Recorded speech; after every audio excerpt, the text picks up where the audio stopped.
वाराणसी पहुंचे उद्योग विकास मंत्री सतीश महाना ने बिना नाम लिए सपा पर साधा अपना निशाना। कहा, जिस तरह से पूर्वांचल की बात होती है तो पहले इटावा में एक परिवार कई बार से सरकार में रहे औद्योगिक क्षेत्र के मामले में अपेक्षित रहा। वहां उनका भय होता था औद्योगिक क्षेत्र में। हमारी पार्टी की केंद्र सरकार और राज्य सरकार बेहतर काम कर रही है। हमारी डबल इंजन की सरकार में उद्योग के क्षेत्र में महिलाओं ने भी बढ़ चढ़कर उद्योग को बढ़ाया है और अपने आप को सुरक्षित महसूस कर रही है।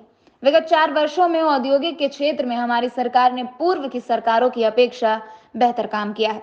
जिस तरह उद्योग के क्षेत्र में उत्तर प्रदेश का 15वां व 14वां नंबर आता था, आज हम उद्योग के क्षेत्र में दूसरे नंबर पर हैं। आज उद्यमी अपने आप को हमारी सरकार में सुरक्षित महसूस कर रहे हैं, क्योंकि जिस तरह से यह डबल इंजन की सरकार ने अपराधियों को अंदर भेजना शुरू किया है, इसको लेकर उद्यमियों में सुरक्षा व्यवस्था हमारी सरकार में बेहतर दिख रही है। 1.5 वर्षों में कोरोना ने जिस प्रकार से प्रभाव डाला था, उसको लेकर आज हम वाराणसी के उद्यमियों के साथ बैठक करेंगे।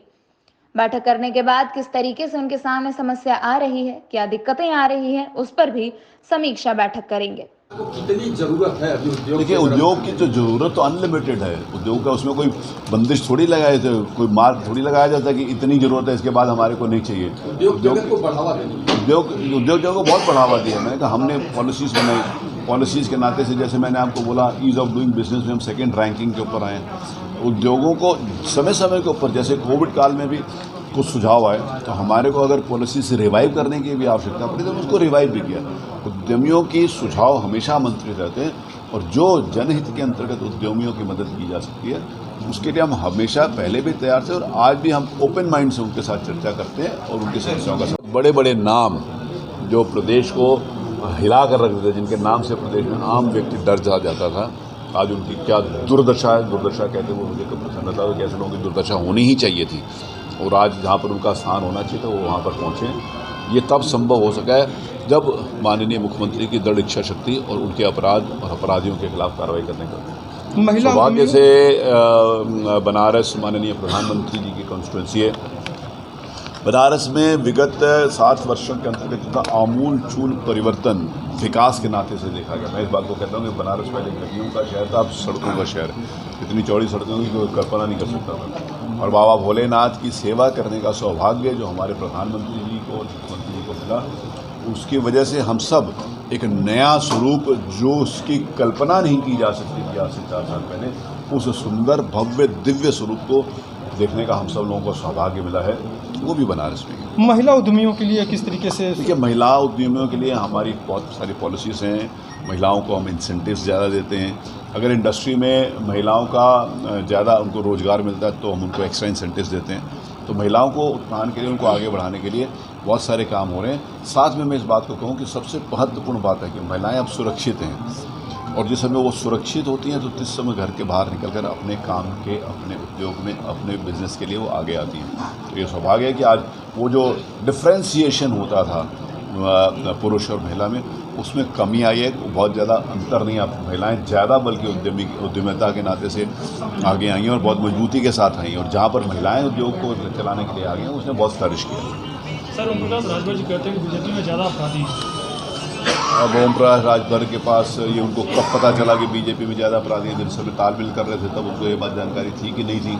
और उनको आने के बाद जिस समय अपराधियों को जेल भेजना शुरू कर दिया उस समय उनको ये बात पता चली गया। तो वो ऐसे व्यक्ति की बात 2022 में भागीदारी संकल्प मोर्चा क्या कुछ प्रभाव डालेगी? देखिए, 2022 में मैं इस बात को बड़े गर्व के साथ कहूँ कि 2014 में जिस समय इस देश के प्रधानमंत्री पद को सुशोभित करने का काम आदरणीय मोदी जी ने किया था और 2017 में चुनाव हुए थे तो बहुत सारे लोग कहते थे कि पिछली बार से कम सीटें आएंगी, उससे ज़्यादा सीटें मिली थी। तो मोदी जी का और माननीय योगी जी ने जिस प्रकार से 2017 के बाद देश को चलाया, तो ये डबल इंजन की सरकार है। लोगों को मालूम है किस प्रकार से विकास काम होता है। केंद्र की जो योजनाएं 2014 और 17 के बीच में थी उनका भी इम्प्लीमेंटेशन प्रदेश की सरकारें राजनीतिक द्वेष के कारण नहीं करती थी, जिससे जनता प्रभावित होती थी। आज जनता को मालूम है कि इन 5 वर्षों के अंतर्गत आम व्यक्ति को लगता है कि मेरी सरकार है। हर व्यक्ति किसी न किसी योजना है उनके साथ समन्वय के लिए, उनकी सुरक्षा के लिए। ये भाव नहीं था पहले, ऐसी व्यवस्थाएं नहीं थी, ऐसा दिखता नहीं था लोगों को। आज इंडस्ट्रीज़ को लगता है कि हमारे उत्थान के लिए सरकार बनी है, हमारे साथ कोऑर्डिनेशन वाली सरकार है, इंडस्ट्रीज़ को हैंड होल्डिंग करने वाली सरकार है। और ये हमने प्रूव कर दिया ease of doing business ranking में, जहाँ पर उत्तर प्रदेश का कोई स्थान नहीं होता था, 14वां 15वां 16वां स्थान होता था, हम दूसरे नंबर के ऊपर आए। आज जितना निवेश उत्तर प्रदेश में विगत इन 4 वर्षों के अंतर्गत आया, और मैं इस बात को बड़े गर्व के साथ कह सकता हूँ कि कोविड काल में भी जितना निवेश उत्तर प्रदेश में आया, शायद देश के अन्य किसी स्टेट में इतना इन्वेस्टमेंट्स नहीं हुए। तो उस नाते से इंडस्ट्रियलाइजेशन और इंडस्ट्रीज़ को आगे बढ़ाने के उद्देश्य के साथ आज मैं यहाँ पर इंडस्ट्रीज़ के साथ बातचीत करने के लिए उपस्थित हूँ। पिछली सरकारें जो भी थी उसमें उद्यमियों में और आज के उद्यमियों में कितना अंतर देखते हैं, और साथ ही अगर बात की जाए तो पहले अपराधियों का काफ़ी यहाँ बोलबाला था। देखिए, पिछली सरकार में एक डिसकनेक्ट था इंडस्ट्रीज़ में और इंडस्ट्रीज़ के सरकार के बीच में तालमेल नहीं था, उनके एजेंडे में नहीं होता था। मैं विगत 31 साल से विधानसभा में हूँ, इंडस्ट्री के बारे में कोई चर्चा नहीं करता था। आज सौभाग्य से अगर हम प्रदेश की महत्वपूर्ण उपलब्धियां बताते हैं तो उसमें इंडस्ट्री एक अग्रणीय स्थान और महत्वपूर्ण स्थान रखता है।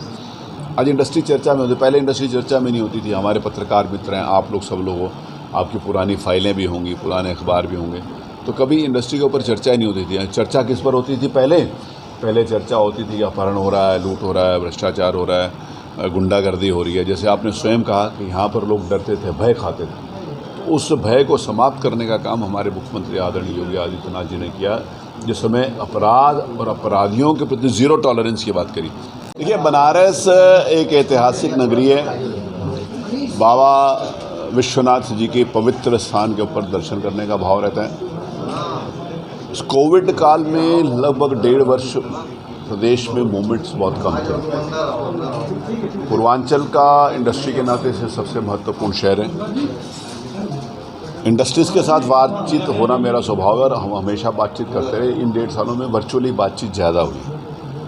इंडस्ट्रियल एरियाज़ जो यहाँ करें उनका काफ़ी हमने काम करा है। इंडस्ट्रीज़ के नाते से एक महत्वपूर्ण पॉलिसी ला के आज उत्तर प्रदेश इंडस्ट्रीज़ का एक नया डेस्टिनेशन है पूरे देश के इंडस्ट्रीज़ के लिए और दुनिया भर की इंडस्ट्रीज़ के लिए।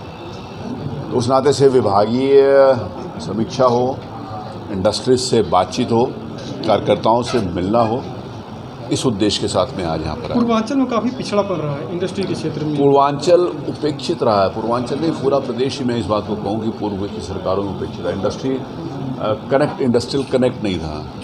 पूर्वांचल की बात आप करते हो, मैं तो कहता हूँ इटावा, जहाँ से एक परिवार कई बार सरकार रहा, वहाँ भी एक इंडस्ट्री नहीं आती थी कि उनके नाम का भय होता था।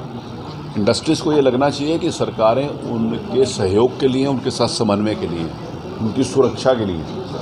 ये भाव नहीं था पहले, ऐसी व्यवस्थाएं नहीं थी, ऐसा दिखता नहीं था लोगों को।